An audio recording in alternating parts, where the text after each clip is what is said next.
A volcano is a mountain that has lava coming out from a magma chamber under the ground. Volcanoes are formed by the movement of tectonic plates. The Earth's crust has 17 major rigid tectonic plates. These float on a hotter, softer layer in its mantle. Volcanoes are often found where tectonic plates are moving apart or coming together. Volcanoes can also form where there is stretching and thinning of the crust plates.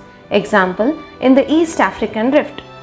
Volcanoes are also found on planets other than Earth.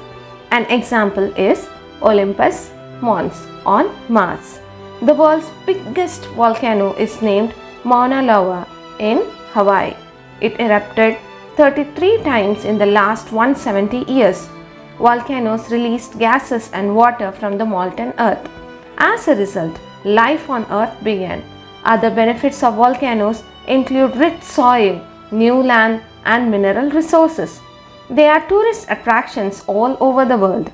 The types of rocks that come out of volcanoes are called pumice and igneous. Thank you.